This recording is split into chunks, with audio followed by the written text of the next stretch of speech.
System. The human design system is a synthesis of global information, of global systems, both ancient and modern. And through this synthesis, we have an accurate way of detailing the nature of what you are as a mechanism. In other words, the basic mechanics of how you function in the Maya. In other words, the human design system is a way to know yourself. It's a way to accurately know who you are. The only thing that you can ever tell the public about the human design system is come and find out what it's about. Good evening. This is Myster Media, and I'm Luc Sala.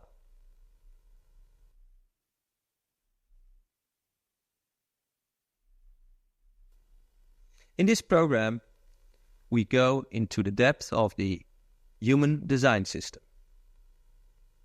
This is a system which was received, as he calls it, by Ra Uru. The human design system works with 9 body centers, we can call them chakras, and the connections between these centers. According to Ra, the energy in these body centers is very important. He makes a drawing, a graph, which he calls the Rave bodygraph, of the connections between these centers. For each individual, a different chart emerges from the data from birth. So we get a chart that resembles an astrology chart, but in fact works with a totally different system. Not only the astrological data, but the whole system of the body is involved. Ra calls this the human design system. We interview Ra Uru after one of his workshops in Amsterdam. What is the human design system? Over the Oracle of Delphi, it said, know thyself. That's what the human design system makes possible. A logical, absolutely logical, empirical method of being able to see who you are in a way that is graphic, in a way that is accurate, and in a way in which anyone can have access to. So it's a system for self-knowledge. Exactly. Self-masterhood is what I like to call it, because I'm tired of all these bloody masters. Okay, but it helps people to understand why they are, how they are. Well, the first thing for all human beings is to know who they are. One of the things that we see in design is that human beings live out their conditioning, and they don't live out who they actually are. They never really get an opportunity in their lives to live out who they actually are, because they keep on reinforcing their conditioning all of their life. Are you saying that with your system, a person not mine. It's not with mine. the system that you teach, that people understand what behavior they have developed? They understand why they are the way they are. And they understand why they haven't been what they thought they should be. And they understand why they are with the people that they're with. The beauty of design is its graphics. He'll show illustrations. The beauty of design is its graphics. The thing about the human body graph is that everybody has a body graph and everybody has a circuitry. And anyone can really understand the nature of this circuitry. One of the joys of my work is that I teach it to people in their 70s and 80s, and I teach it to children. Anybody can learn it. So your system consists It's not mine. The human design system consists of a system whereby 9 chakras are connected by circuits? Yeah, but wait a second now. The whole thing to understand about the nature of the 20th century is that the 20th century is rooted in what we call synthesis. And anybody who really understands the nature of synthesis recognizes that synthesis changes the nature of the components that make it. The great law of mathematics, the whole is always greater than the sum of the parts. The human design system involves many ancient sciences in a synthetic form.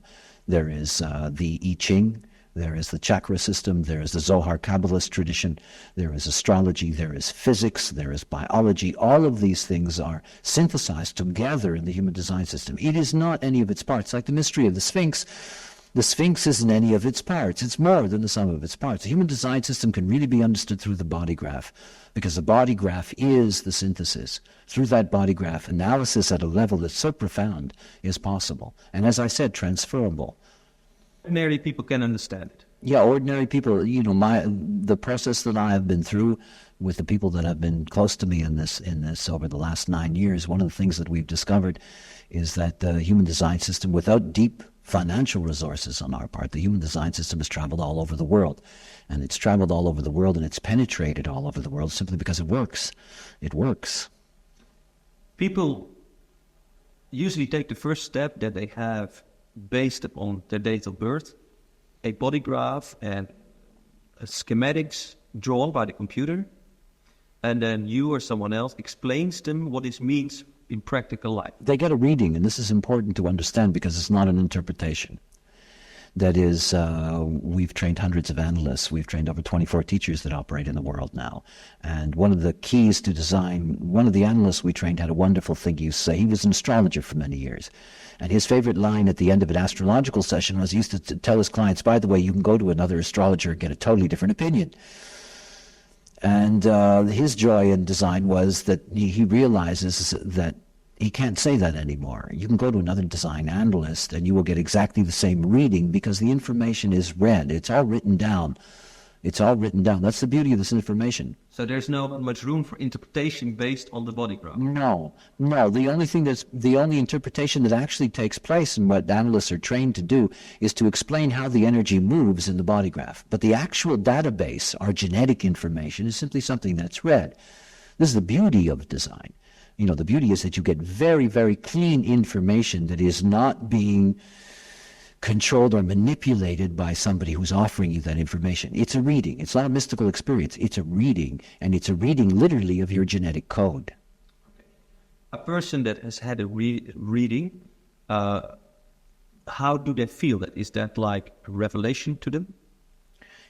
Yes and no. I've sat with over 4,000 people now, so I've sat with a lot of people. The ones that I enjoy the most are the ones that at the end of the reading they laugh, and what they typically say is, I always knew that was me, but now I know for sure. That's very gratifying for me. These are people that are deeply aware in their own way, but don't have a tool that has allowed them to be able to relax. See, look, we have this thing about the nature of the mind. Until you know what you need to know, the mind never lets go of you. And this is the biggest dilemma for human beings. In my work, the greatest disease in the world is self-hatred. I see it everywhere. And no matter what knowledge human beings seem to get on the road, on the spiritual road, they still seem to have this sense that they don't know what they need to know. The human design system provides you with very, very concrete information about the nature of what it is that you need to know. Now, I'm not a preacher, and I'm not a believer, and I'm very pragmatic about the nature of what happens between the relationship of the human design system with people who come to it. Most people come to this knowledge because they're ill. They come to this knowledge because they have problems and that they're deeply unhappy. They come to this knowledge because that's what they do in life. They seek out spiritual stuff. Most of the people that I deal with are simply people that are in trouble. The human design system, because it's new and because it's untested in that sense, because it's new, the only people who come are the ones who are desperate. So for them, the experience is one in which they end up leaving their therapies, they end up starting a process of discovering themselves. It's very rewarding at that level. But it's not yet at a point where it is something that is attracting healthy people. This is one of my jokes. The human design system is healing people who have the deepest self-hatred right now. And what does it tell them? Does it tell them why they have this self? Well, no, it just tells them that it's not their fault, after all. I mean, I'm not a moralist. Either is the human design system. Nobody's to blame for what they are. And most human beings have suffered great indignities in their life through the effects of conditioning that they're totally unaware of. What design really shows people in a simple way, whether you're a child or an adult, is to simply be able to point out and say, look, you can either trust your emotions or not. And if you can't trust those emotions, then be aware that every time you're emotional, you can see who and what is affecting you emotionally because it's coming from outside, it's coming from somebody else. We can show people what awareness to trust. If you can't trust your mind, don't trust it. It's going to get you into a lot of trouble. You know, if you can trust your instinct, trust it. So what we show people is what is reliable within their nature and where they are vulnerable. Now, that's a great value to people. It's an enormous value to human beings. How does it typically change their lives? That's cute. You know, life changes. Nobody changes their life. What happens to them is that they have a window of awareness that's available to them. There is nothing in this life but what some people call luck. Of the thousands of people that I've worked with, there are some people who grasp it deeply and who are moved by it and find a way to incorporate that into a whole new way of being. But, you know, one of the things that I don't do, and I'm very clear about, is that the human design system offers no promise of anything. We're not selling a promise here. It's not the enlightenment road. You know, this is not, say, 25 mantras, everything's going to be okay. This is a very cold, clear, logical, analytical way in which a human being can see themselves and begin whatever their own unique process is to come out of that. The one thing I do know, 7 years. It takes 7 years. 7 years of working with it to be able to be free of the conditioning. One of the major things that I learned from it was that how I am affected by other people, other relationships with people. Sure. It's one of the most important aspects. You see, I'm an Aries with double rat. I'm here to plant seeds. I will never see in my lifetime even the beginning of this tree or any of its fruit. It's a long ways away. This is new knowledge, and it's a profound revelation that came into the world that really is for real. What it does for human beings is for real. But it's going to take a very, very long time for that to flower. You see, everything that I represent goes against the standards that are accepted in our society, that there is such a thing as free will, that there is moral redemption, that there are all these things that simply have nothing to do with what I know is the reality of our Maya, if I can put those two juxtaposed together. With Maya, you mean the illusion we live in? Yes, the illusion we live in, which is very beautiful. It's warm, it's nice, we all like it, but nonetheless, it's an illusion. And the assumption that we are in control of our lives, this is one of the most painful aspects of the illusion. I deal with nothing but expectation in this life. Human beings are just into it. You often say, no choice. Yes, I wear it on my chest inside here. It is your shirt, your T-shirt, Yeah. No choice. No choice. How does it relate to what you said?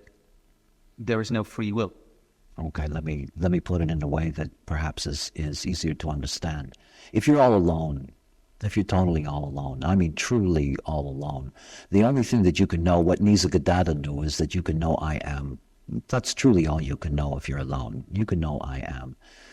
And if you're all alone and suddenly there's light around you and you can see the shapes of things, there's a possibility of being able to say, I know I am here now. That's all very possible. There's no Maya in any of that. This is the spontaneous existential reality. I am here now. But the moment that you meet another, in that moment something enters in, and it's called the Maya. Because you see, we're here to explain things to each other. This is one of our jokes.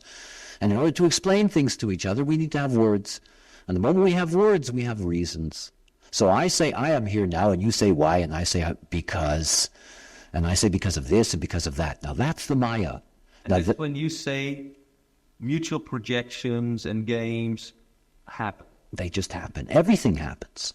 Life happens. And the human design system that helps you to dissect the Maya, the illusion, the games. That's what it's for. Exchanges from what might be the underlying reality. It is the mechanics of the Maya. This year, I was lucky enough to have a couple of books come through me, and one of them is called Raven Anatomy, The Mechanics of the Maya. And it's simply a mapping of the Maya.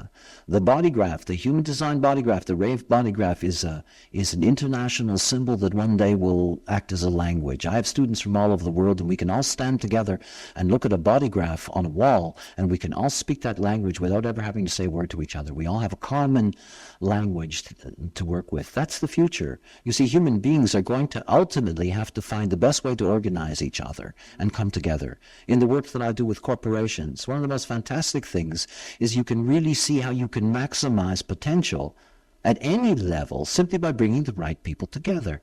This is one of the most valuable tools of design, is to really see the nature of human compatibility, and at a level that's very profound. You mean you could help make teams work better? Oh, much better. Or you could, people that function... One day the planet will function better that way. Oh, No, hopefully, it will. People that function in a specific way, you could analyze what their shortcomings are. Let me give you an example. Let's say that you have three people that are working in an office space in a corporation. They have exactly the same job. They get exactly the same salary. There is no functional difference between them. Okay. And one of them has a defined channel. What I mean by defined is within their circuitry, something that's always operating. And that channel happens to be the channel of leadership, the design of an alpha.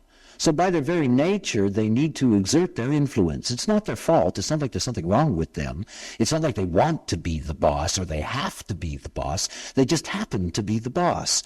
So here are these three people in this office working together, doing the same job for the same money, but one of them is always pushing around the others. One of them is always trying to be the leader. One of them is always trying to be the boss. Now, that's going to generate problems. Now, by looking at that situation, we can see that that person belongs in a position where they can exert that energy naturally, in which the response to that energy is correct. In other words, they need to be in a position of authority, not to be in the same place with people doing the same job where they end up being the enemy. It's a simple thing. But in this way, you can organize organization so that everybody really gets along with the people that they're working with. It's one of the keys. In more specifics, you have you are in a relationship with a certain person, and there is always this fight going on, this nagging. Are there ways to overcome that? Yes and no. Yes and no. It's like anything else. Everything is about awareness. If you're unaware, nothing's possible. Ignorance is the great evil of the world. If you're aware, anything is possible. Specific situation. Well, for example, there are people that have a channel which is called the channel of judgment. It's a channel of insatiability. They're never satisfied. And these are people that have a deep critical potential. Now, we need them, but they bitch all the time. So if you have somebody like that working with you, there's two things to recognize. One is that their ability to recognize what needs correction in the moment is accurate, but at the same time, it's a pain in the neck. So you have to value that out. Is the information more valuable than the frustration of having to deal with them? You cannot change them. You see, this is the beauty about design. I'm an individual. I know that I cannot survive in the world unless I accept everybody else. But you can at least come to the point to say, it is not because you are bad or you are... Exactly. In other words... It's because you are who you are. That worker can see that's the kind of person they are. It's not personal. They're not bitching about me. That's just their mechanism. That's what they do. So one of my jokes with people when they come for an analysis is that I always tell them I have a magic pill for them. They get very excited. They really think I'm going to give them something mystical. I tell them to go sit in a public place where they can be private. You see, mechanics is all about circuitry, and circuitry can be taken advantage of. If you're somebody that needs to be hooked up, you can go into a public place and hook all that up. So this is a paradox. You say for people to be able to make sound decisions about private matters, yes, it is sometimes good to go in a place where there is a lot of energy. Oh, absolutely. Absolutely. And what you're basically saying is that the energy of other people help them to be whole, sure, to be complete, and thereby make a better judgment. For example, you have a couple, and the couple in their design together, they don't activate the throat center. The throat center is where we communicate. So it's a couple that has difficulty in being able to articulate with each other. So what usually happens in their lives is that every time they get invited to a dinner party, the moment they sit down with all their friends hook up their throats, and they start screaming at each other and have their fights in public. So whenever I get couples like that, and I tell them that, of course, they're very embarrassed, and they say, yes, that's true. And then when I tell them to do, look, if you're having problems with each other, go into a cafe, a restaurant, whatever you like, sit down with each other with that aura all around you. You get the activation of that throat. You can have your whole business out. You can communicate with each other. Take advantage of the mechanics. Coming back to what people are influenced by. So you say they're influenced by the people around them, but you also say they're influenced by what the stars and the planets, and what you say the neutrino fields that really surround us all the time. Well, the most important aspect of the human design system is that it's rooted in physics and good physics, and it was way ahead of its time. When the voice, in my experience, told me about neutrinos bearing mass, there was no such thing as that time. There was mild speculation about such things, but there was no proof of that. It still has yet to dawn on the world community what that significantly means. I know of scientists in the United States particularly who are already theorizing about the nature of the neutrino stream and that it may be, in fact, the consciousness stream everybody's sort of looking for. I've been telling people that for 9 years. The nature of the neutrino field, the fact that we're being penetrated by all of this material, that it is material. Obviously, we're all in a program. In order to take you through design, I have to take you through some basic information first. The first thing is the physics. According to the biologists, the physicists, sometimes about 12 billion to 15 billion years ago, an event took place that they call a Big Bang. And at the moment that this event took place, two families of objects were created, a yin family and a yang family. And this yin family is made up of what physicists call quarks. And they came together in two groups of two, and they formed the nucleus of what we call an atom.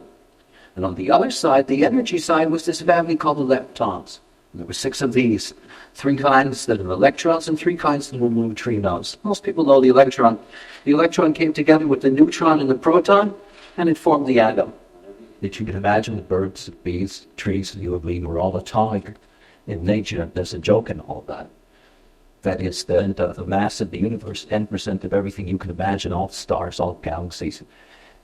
It's only 10% of what the mass of the totality is.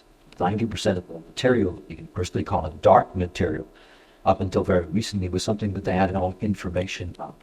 All of us are within the same field of information. That's very important for us as a global community. When you say here field of information, you mean field of potential information? No. A field of information, specifically information.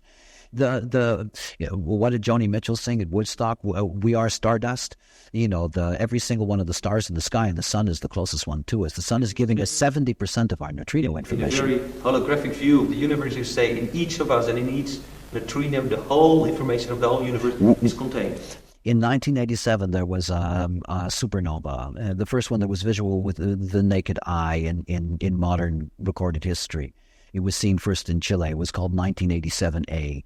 And when this star died, what a nova is, because of the nature of the explosion, it released a stream of neutrino information. Normally, we receive 3 trillion neutrinos a second over a square centimeter of space. And in the 17 minutes that followed the death of this star, we received 9 trillion neutrinos a second. From a mystical point of view, if you like, or just simply from a visionary point of view, to recognize that this old star, when it died, it gave all of us its last bits of information. All of us. It's a wonderful thing. The most beautiful thing for me in physics is the recognition that the neutrino stream that penetrates through me not only changes me, but I change it, just as you do, just as we all do. And that's a very beautiful idea, because remember, that neutrino stream, as it moves through me and is changed by me, goes back out into the universe in every direction at near the speed of light. I've been in the world now 47 years. And in my 47 years, I've touched stars in a diameter, in a huge, around our planet, in all kinds of directions for over 40 light years in distance. I've touched thousands of stars in the sky with the nature of what it is to be me. All of us do that. It's a magnificent thing. Is there a deep underlying message that says, all I want, or I am part, and influencing the everything around me? What I teach, what I was taught, what I was told in my experience is that the whole universe is an evolving entity, a single entity. It is not born yet. We are still on the inside. I give you something publicly that is way ahead of its time. Way ahead of its time. 9 years ago, in my experience with the voice, I was told that there are stars in the universe that are older than the universe. And I thought, now that's cute. We've always been on the inside, since the beginning. We have never been on the outside. Everything is on the inside. And there are things that were here on the inside before all of this started. You mean inside our brain? No, the universe is inside of something. And inside of that, what is a cosmic womb, the Hopi Indians know that there's an umbilical cord in space that goes to the mother. We are part of an evolving entity that is not born yet, like a fetus. And what I was told is that the solar cell that we live in, the sun and the planets around us, that we are the core of the evolving consciousness of this entity, not its personality, its form consciousness. We are the great measurers of things. We have to live in these vehicles and fight gravity and measure everything, how big it is, how long it is, like we're trying to figure out the nature of the universe now. And one of the things that scientists are discovering now is that there are stars in the universe that are older than the universe, and it's making them very uncomfortable because it doesn't fit into their theories and they don't know what to do.